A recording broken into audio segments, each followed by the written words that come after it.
Thanks, Virya City, just for giving us that little rejoicing in Jonathan, and good luck to you. In fact, one of the delights of being order convener is that you sort of take a particular interest when people join the order. It's almost like it's part of the job description or something. So, in fact, we just had a women's ordination retreat at Adhisthana about, I think, 3 weeks ago. And I left for a solitary retreat just at the 3 days before the public ordinations, and I thought, I almost thought about coming back just for the public ordination. It's such a wonderful event. It's such a celebration, and it's a sort of thing where we don't have a lot of rituals left in life these days. We tend to reserve them just for funerals and marriages, and a public ordination is such a wonderful event. Anyway, I just sort of thought of them all on my solitary rather than sort of break it and come out. But it's a very nice thing. I was at one a couple of months ago, and that was also really delightful. Yeah, so I'm just joining in, zooming in. I'm actually just over in the other side of England this time. I've joined you from here before. It's where my partner Sangamani lives. I was at Adhisthana yesterday, and I'm going back there later on today. It's, as you probably know, it's morning here, so 10 a.m. I think, 8 p.m. where you are, if you're all in Melbourne.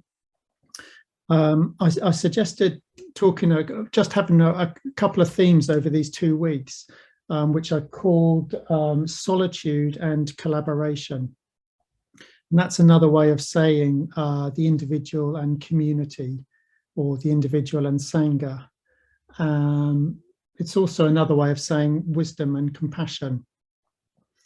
And I thought, partly because I've just been on solitary recently, I was reflecting quite a lot on solitude and how I really like the fact that in our community, we do emphasize spending some time on your own. We tend to call it a solitary retreat, although that's not the only way of practicing solitude. But we do that alongside emphasizing connection, friendship, community, Sangha. And I've always really enjoyed the fact that we try and practice both. I think spending time on one's own, well, some of you, if you live on your own, you would have had to have done quite a lot of that in the last 18 months. And my partner, Sangamani, who's here, she's actually been getting quite lonely, just spending time on her own. So it's not an easy practice, but there is something about solitude where there's an intention behind it. You're actually trying to do something. And my reflections were really, and one of the things I want to just mention tonight or talk about tonight is what's behind solitude, and it's trying to get underneath the sort of the reduce input and get underneath the content of our minds. So that's what I'd like to talk about this week, and then next week I'll talk about what it means to actually collaborate with others and the connection between the two. I'll just say a little bit about the connection tonight, because I've always found that very interesting. And the source that I go back to for this was something I first came across probably 25 years ago. It's one of the first texts I read of Sangharakshita's What is the Sangha? And in part 2, which I think is called The True Individual, that section begins with, I'll just read out a couple of sentences. The very first thing is a question. Am I an individual or just a social unit? And I remember when I first read that, I was like, yep, that is the question. And then he goes on, this is the central question of our personal lives, and it is one we need to keep asking ourselves and keep trying to penetrate more deeply. It is also the key to the development of a Sangha, a spiritual community. No individuals, no Sangha.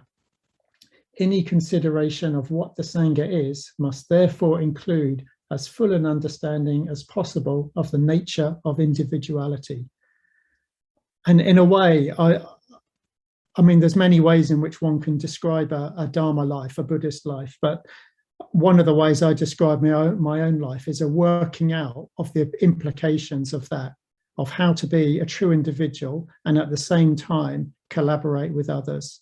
I find that it's almost like it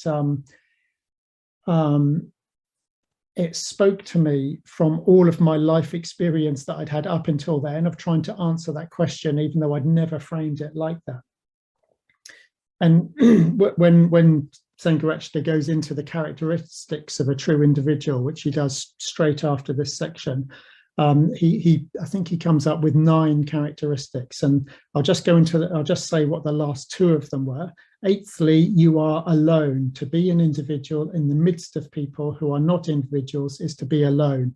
So he's really talking about how we engage with the world there. You have to be prepared to be alone, even in the midst of other people. And then the final characteristic, however, being alone is not your aim. I want to draw out that you encourage others to be individuals in their own way. You're willing to take responsibility in any situation in which you find yourself and to help make it a creative situation, both for yourself and others.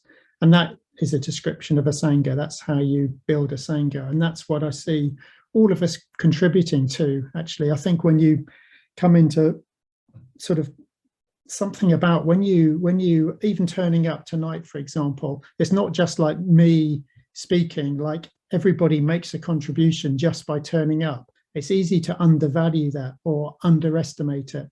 And it's perhaps a bit easier to get a sense of that when you do meet face to face with people or you're able to go on retreat. But actually, we've learned fairly well how to do this over video, especially over the last couple of years. Anyway, one of the things I read when I was on my solitary retreat a couple of weeks ago was a book by a quite young Tibetan Lama called Mingyur Rinpoche. I don't know if any of you have come across him, but what's the book called? In Love with the World. I think that's the title. I can't remember the subtitle now. Anyway, it was a fascinating account of him being abbot of a monastery in Bodh Gaya in India, a Tibetan monastery. And he's due to go on a 3-year solitary retreat, which is something that they do in that tradition. And he decides to literally jump over the wall of the monastery and go on a retreat in the midst of other people. So he wants to do what he calls, I think, a wandering retreat, but he thinks he probably wouldn't get permission to do it from the people he works with in the monastery because it's quite risky and he's quite a high-profile Lama. So if you've read the book, you'll know what happens. But he basically goes to Gaya station, which is not an easy place, and then to Varanasi, and then to where does he go? Kusinara, the place where the Buddha died. And he talks about, it's very similar, the things he talks about are very similar to the things that can happen when you're alone or on a solitary retreat. So he actually experiences quite a lot of loneliness, even though he's often in the midst of other people. And he describes very well how to work on his mind, really. So I found that, it's fascinating because his conclusion is you do need to do some work on your mind. That's what the tradition says, and that's the best way of being able to help other people. So I've always found this tension quite interesting because a bit like Danta Chitta, actually, I'm drawn to, even though I'm a bit more introverted, I'm drawn to be amongst other people. Like most of my life, I've lived in communities and so on. And yet I've always known that the Buddhist tradition emphasizes working on your own mind. And that the best way of doing that is to spend some time actually on your own. So that's why we have this practice of solitary retreats.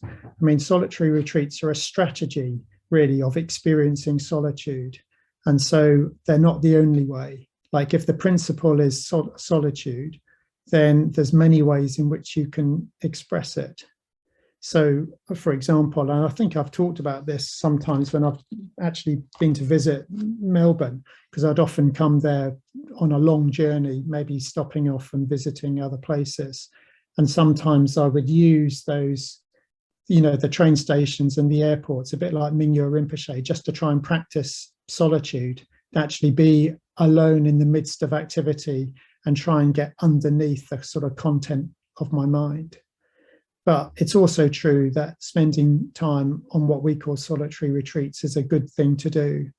I was talking to a few friends about it this week, and one of them said the main thing that he recommends for people is just to relax when they're on their own, because most of us are very caught. Either we have to engage in a lot of activity, or even just part of the human condition is that we do grasp onto particular forms of identity and ways of being, habits, habitual responses, and that actually it's really good to try and be in conditions where you can investigate them a little bit. And it does need a bit of quietude in order to be able to do that. And I noticed that myself. I mean, there's something wonderful about trying to practice with other people and in the midst of people, and on retreat and so on, or just in whatever circumstances you find yourself. But there's also something that you can do with a bit of practice on a solitary retreat. And I was reflecting on when I started off on this one just 3 weeks ago. On the first day, I just decided to try and remember all of the solitary retreats that I'd ever done in my life. And go back to some of them. I've done my shortest one was half an hour, by the way, just in case you think solitary retreat needs to be like a week or 3 weeks or 3 years or whatever. That one was when, on a very busy order convening trip, I went to New Zealand, and some of you might know Sudarshana Loka, the retreat centre there near Thames in the North Island. And I had so little time, but I was being shown around the centre, and they have some solitary cabins there. And one of them was empty. So I said, well, after I'd been given a guided tour, I said, look, I've still got about 40 minutes. Do you mind if I just go into one of the solitary cabins? So I literally went there and tried to do a solitary retreat, even though it was just, I had like half an hour. I went and sat down and just thought, okay, so here I am. I'm just going to arrive. That'll take I've only got about 5 minutes to do that rather than 2 days, but I'm just going to arrive. I'm just going to take in. I started to listen to the bird song and look at the trees and so on. Then I just started to do a bit of meditation. Then I started to think about other people. That's often what I do when I'm on my own, actually, start to think about other people. I chanted a bit of mantra. I can't actually remember what else I did. And it was like, oh yeah, you can even do something in half an hour. It wasn't the same as doing a meditation, because of course you can just sit down and do a meditation anywhere. There was something about calling it a solitary retreat and actually sort of evoking that mood or something that I found really helpful. Anyway, I don't know whether how many of you have sort of done solitary retreats and whether it's something that you value or not, but I wanted to say that because then you don't actually need to go away anywhere either. I mean, you can just there's something about creating an intention that's really good. It's also, you can sort of do it, on a normal retreat, just like with other people as well. But anyway, I wanted to say the principle of solitude that's behind a solitary, there's even a principle behind solitude, which is getting underneath the content of your mind. And that's what I really wanted to say something about now. Because often what I've done when I've been on my own is deliberately not had very much structure. And I think because a lot of us do lead quite structured lives, so we have to fit into structures that are designed or managed by other people. So I often would, also for me, it came out of a really difficult experience that one of the early solitary retreats I did, I tried to have too much structure and it sort of collapsed in a really painful way. So I had probably more than a decade where I would not have very much structure at all. And that meant I probably wouldn't do much meditation. And I would often just sit and look at the sky or something like that. But in this one now, and I've known this for 2 or 3 years, I known that I could actually put a bit more structure in, and it was worth doing a bit more meditation. So I decided on this one, I would try and do more meditation.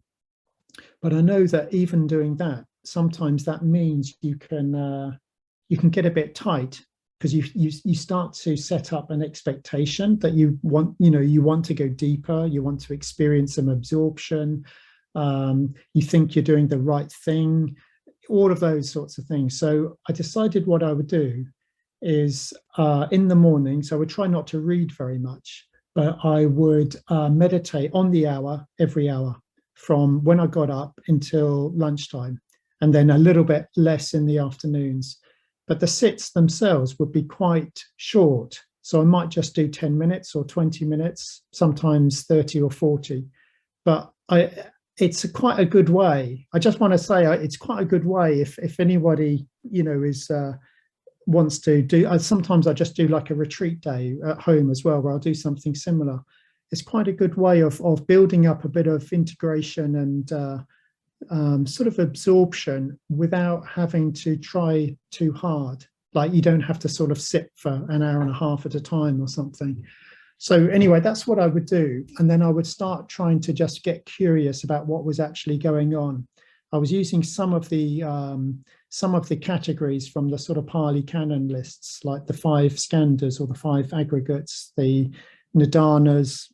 Don't worry if you don't know those particular teachings, but they're just particularly, they're like schemas of how to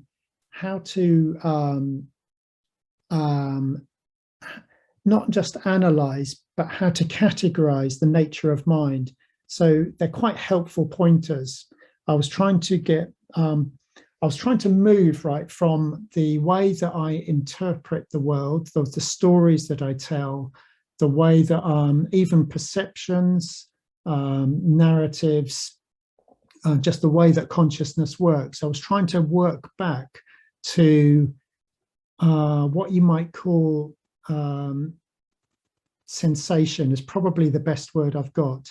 But I was trying to go back to, sometimes it's called direct experience in some of these sort of insight inquiry models. And basically just like not trying to just exist in the content of my thoughts. Because thoughts are amazing. That faculty that humans have is absolutely extraordinary. But I also know that there's something else. And I think there is a kind of a glimpse of freedom that can come when you can try and get underneath that.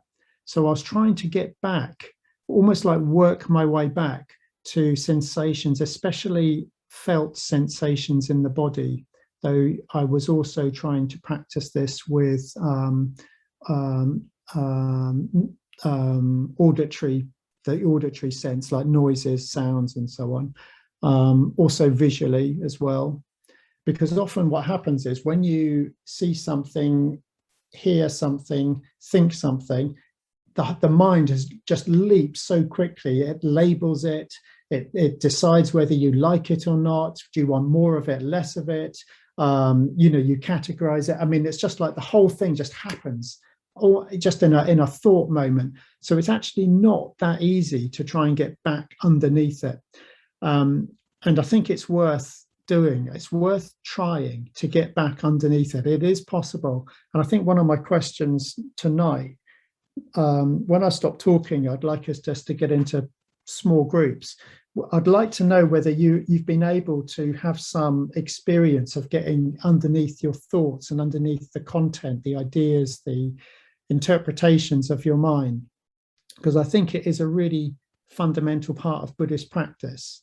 And because a lot of those structures happen very, very quickly, it's not always easy to do. So I'm really curious to know whether people have had some success in that, what it looks like, and whether you know how to repeat it when you do. So anyway, that's just for a minute or in a few minutes' time.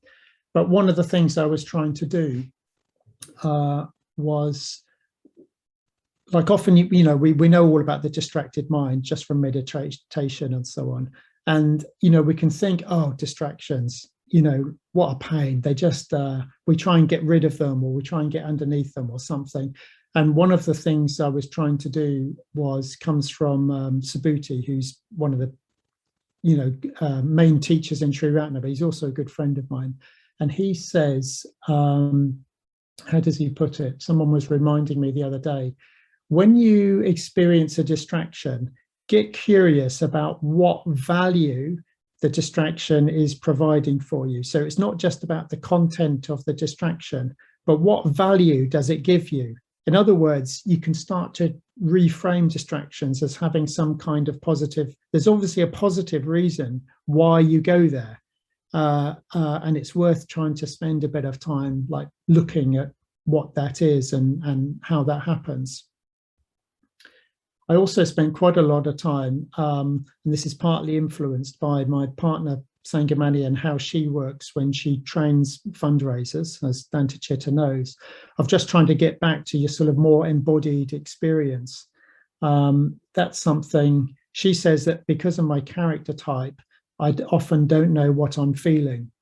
And she knows several other people like me, and that is true. I often don't. It often takes me several days to know how I feel about something or respond to something. So one of the routes into is not so much trying to come up with intellectual answers, but I've just been trying to have a more embodied experience. I might have talked about this before in one of my previous visits to Melbourne, because one of the ways I do this is by trying to notice when I get irritated or react. And again, it's another practice that my friend Subhuti comes up with. He calls it reaction practice, but it's just trying to notice the felt sensations, especially, I think for me, it can be in the kind of stomach area. I mean, that not for nothing is the stomach sometimes described as the second brain. I mean, I do think there's some real wisdom in there, that's a lot of Dharma practice can be just trying to experience sensations in that area. It's not obviously not the only way of practicing, but and trying to stay with them as much as you can. And in that way, you can get underneath the conceptual content. So anyway, this is what I was trying to do on my solitary. I think it's a really good thing. It got me reflecting about solitude generally and how we practice that, and how it doesn't just have to be on solitary retreats, but it is good for all of us as Buddhists to try and get underneath the content of our experience. And I say that particularly as someone who I really value the mythic perspective in Buddhism. I really value the devotional aspect. I really value the faith-based practice. I really value the friendship-based practice. And yet the tradition is quite clear. Even the Mahayana tradition is quite clear, even if it's sometimes implicit rather than explicit, that you have to get underneath the content at some point. It's really good practice to do that. And just learn in a way, learn how to be alone. That's not an easy practice. Learn how to just be with fear. Fear is something that often comes up for people when they're on their own. I always think it's not a good idea to ratchet up the conditions so far that the fear becomes debilitating. I think, experiencing a little bit of fear is actually a very good practice, but you have to know your own limits. And I think for me, in one of these early solitaries, I ratcheted up that far too far, had such an intense experience of fear that it almost put me off spending time on my own after that. So you have to learn, you have to sort of know yourself a bit. I think that's why solitude is best done in and out of the context of Sangha. Like you can go away with the sort of, in the context, a bit like Jonathan going on his ordination retreat. You go away with in the knowledge and the blessings of your friends. They can give you some little tips perhaps, and you've got a context in which you can come back and talk about it. And I mean, I've even had friends who have just like phoned a friend on their solitary, as it were, so that's a good thing to do as well sometimes. Anyway, one of the things I wanted to say tonight, just to go back to what I'd like to ask you to do, is to, talk about your experience of solitude, But what I'm really particularly interested in is, have you had some experience of getting underneath thoughts, ideas, interpretations, and what effect has that had on you if you've been able to do that?